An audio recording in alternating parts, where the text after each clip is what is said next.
Hello दोस्तों, आज हम लोग पढ़ेंगे डिप्लोमा के सेकंड सेमेस्टर में जो एफ़ई सब्जेक्ट है, fundamental electronics and electrical engineering, उसके प्रीवियस ईयर क्वेश्चन को पढ़ेंगे। PYQ क्वेश्चन ही नहीं, मॉडल पेपर है ये 2014 का है लगभग। तो किसी का भी PYQ हमेशा इम्पोर्टेंट ही होता है। इसमें पहला क्वेश्चन है, इंजीनियरिंग पदार्थों के महत्वपूर्ण अनुप्रयोग लिखिए। विद्युत इंजीनियरिंग। तो इसमें विद्युत इंजीनियरिंग में प्रयुक्त पदार्थ के अनुप्रयोग निम्न है। पहला है, कंडक्टर विद्युत धारा को प्रवाहित करने के लिए प्रयुक्त होते हैं।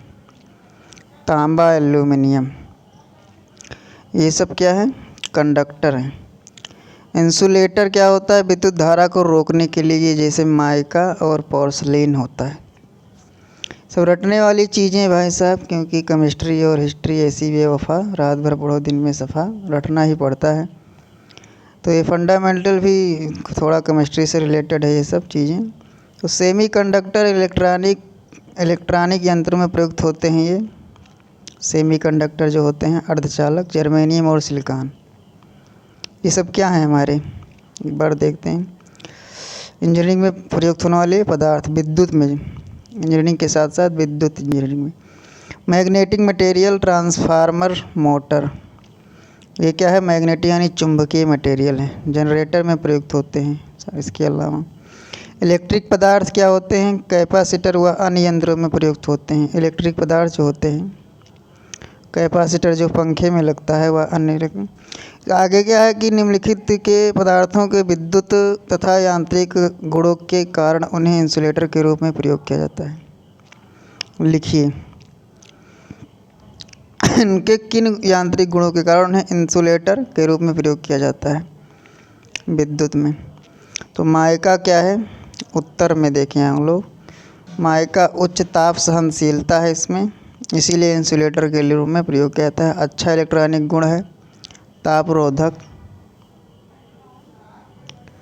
यहाँ इंसुलेटर को ना समझ पा रहे हैं हम लोग। विद्युत यांत्रिक गुणों के कारण उन्हें इंसुलेटर के रूप में प्रयोग किया जाता है, यानी कि जो विद्युत उपकरण हैं उनमें जो लगे होते हैं इंसुलेटर, यानी जो छोटे मोटे पदार्थ उसमें लगे होते हैं, वही सब है। किन गुणों के कारण इनमें? Mica, leather point paper, epoxy resin, transformer oil, विद्युत रोधी तेल, ये सब किन गुणों के कारण? यांत्रिक गुणों के कारण उन्हें इंसुलेटर। एक हमें लगता है कोई मशीन भी हो सकती है, इंसुलेटर में प्रयोग किया जाता है। हाँ, तो इंसुलेटर क्या होता है? ये जो इंसुलेटर होता है, ये कोई विद्युत उपकरण है जो बिजली की धारा को रोकता है। जैसे हमारा एमीटर विद्युत धारा को मापता है, इसी प्रकार ये विद्युत धारा को रोकने का कार्य करता है। तो उसमें जो प्रयोग होता है माइका वाइका, इसका क्या रीज़न है कि प्रयोग होता है उसमें, तो आगे पढ़ेंगे हम लोग।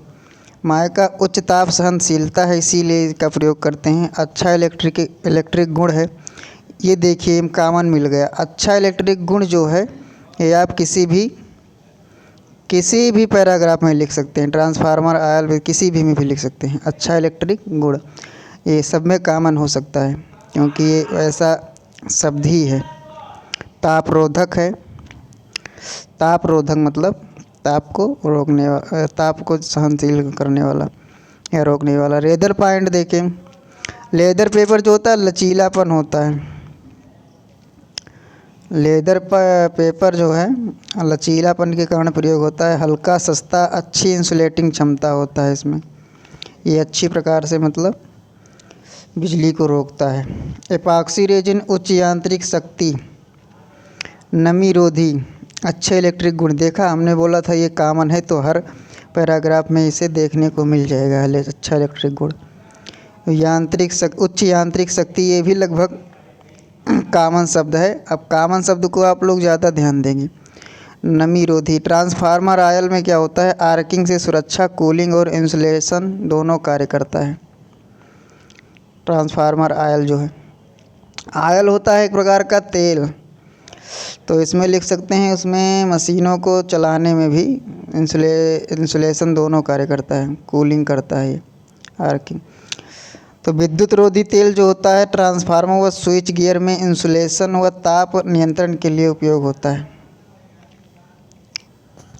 तो विद्युत रोधी तेल जो है ट्रांसफार्मर और स्विच गियर में इंसुलेशन व ताप नियंत्रण के लिए उपयोग होता है।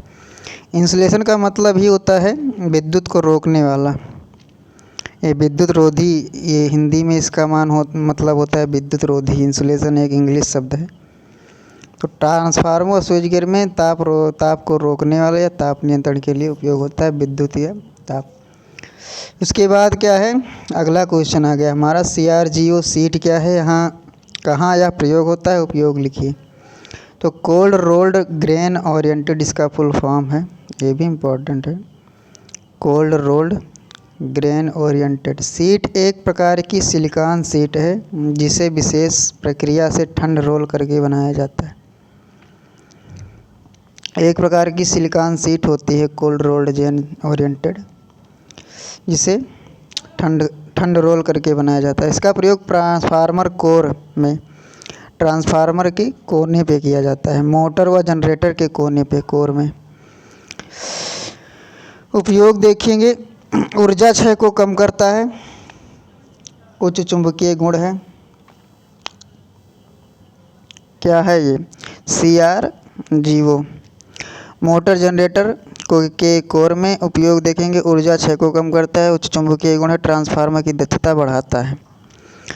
उसके बाद क्या है, महत्वपूर्ण विशेषताएं लिखिए। Alnico, tungsten, sulphur hexafluoride, cadmium, कांसा आदि पर विशेषताएं लिखना है। पहला है एल्निको, ये एल्युमिनियम निकिल कोबाल्ट से बना मिश्र धातु है। एल्निको अस्थायी चुंबक बनाने में प्रयोग, उच्च चुंबकीय शक्ति और ताप सहनशीलता होता है इसमें, एल्निको में। एल्निको एक मिश्र धातु है जो एल्युमिनियम निकिल व कोबाल्ट से बना है, ये इतना इम्पोर्टेंट। इसके बाद टंगस्टन आता है, उच्च गलनांक लगभग 3422 डिग्री सेल्सियस। टंगस्टन जो है बल्ब की फिलामेंट, इलेक्ट्रोड और ताप तत्वों में उपयोग होता है। सल्फर हेक्साफ्लोराइड क्या है, उत्कृष्ट इंसुलेट गैस, ये एक प्रकार का गैस होता है। सल्फर हेक्साफ्लोराइड जो है ये उत्कृष्ट इंसुलेट गैस होता है। इंसुलेट का मतलब फिर यही वही आ जाएगा इसमें, विद्युत को रोकने वाला, विद्युत रोधी गैस। तो सल्फर हेक्साफ्लोराइड उच्च वोल्टेज स्विच गियर ट्रांसफार्मर में उपयोग होता है। नॉन रिएक्टिव, नॉन फ्लेमेबल होता है। कैडमियम, कांसा, तांबा व कैडमियम का मिश्रण, अधिक तन्यता शक्ति कैडमियम कांसा में। कांसा कॉपर टिन, ये वो कांसा नहीं है, कैडमियम कांसा है, जिसमें कांसा प्लस कैडमियम प्लस तांबा होता है। ओवरहेड वायर ट्रॉली वायर में उपयोग होता है। दिए गए हिंदी में उत्तर दीजिए। यंत्रों में प्रयुक्त इंजीनियरिंग पदार्थों की सूची बनाइए, उनका उपयोग बताइए। परावर्ती शीशा, ध्वनारोधक पदार्थ, टीवी, मशीन का कंप्यूटर। एम्पलीफायर, क्या लिखा है, एम्पियर का झांझ। विद्युत मापी यंत्रों में प्रयुक्त स्प्रिंग क्या है, परावर्ती शीशा, अच्छा इसी का है स्प्रिंग। परावर्ती शीशा के बारे में पढ़ेंगे थोड़ा। पदार्थ जो है ये सिल्वर या एल्युमिनियम की परत लगे कांच होते हैं। इसका उपयोग है प्रकाश को प्रतिबिंब करने के लिए ऑप्टिकल यंत्रों में। उसके बाद ध्वनिरोधक पदार्थ, ध्वनि को रोकने वाला पदार्थ जो होता है, fibre glass, thermocol, rubber, foam. ध्वनि को अवशोषित करने या रोकने के लिए, जैसे साउंड प्रूफ कमरों में। टीवी, मशीन का कंप्यूटर। पदार्थ जो है ये सिलिकॉन आधारित सेमीकंडक्टर, प्लास्टिक, सिरेमिक है। उपयोग इसका डेटा प्रोसेसिंग, सिग्नल नियंत्रण आदि के लिए किया जाता है। एम्पलीफायर का झांझ, एम्पियर का झांझ जो है हल्के धातु जैसे एल्युमिनियम, ये इम्पोर्टेंट हो सकता है, एल्युमिनियम से बना होता है। करंट को सूचकांकित करने में बहुत हल्का होना आवश्यक ताकि सटीक माप हो। PDF आपको डिस्क्रिप्शन में मिल जाएगा, चाहें तो आप वहां से बिना क्लास देखे पढ़ सकते हैं। विद्युत मापी यंत्रों में spring, phosphor bronze, beryllium copper, बल प्रदान करने मीटर की सुई को शून्य पर वापस लाने में। अगला क्वेश्चन है कि निम्नलिखित के लिए आप किस प्रकार पदार्थ का चयन करेंगे, यानी परावर्तक शीशा बनाने के लिए आप किस पदार्थ का चयन करेंगे। ऐसे 4 चीज़ हैं, पढ़ेंगे हम लोग आगे।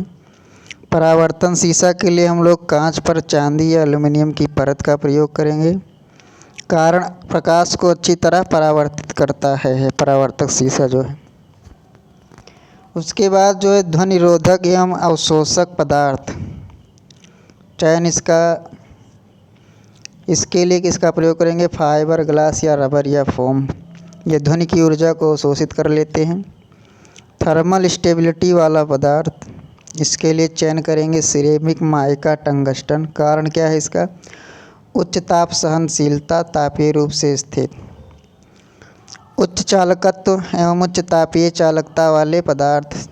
चयन तांबा, कॉपर, चांदी। इनकी विद्युत ताप चालकता दोनों बहुत अच्छी होती है।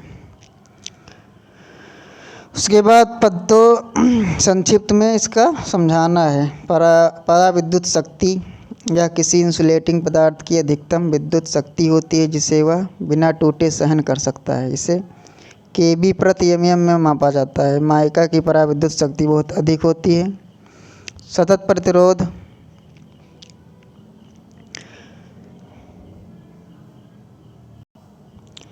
सतत प्रतिरोध एवं आयतन प्रतिरोध, इसके लिए क्या है, सतह प्रतिरोध किसी पदार्थ की सतह पर विद्युत धारा के विरुद्ध प्रतिरोध।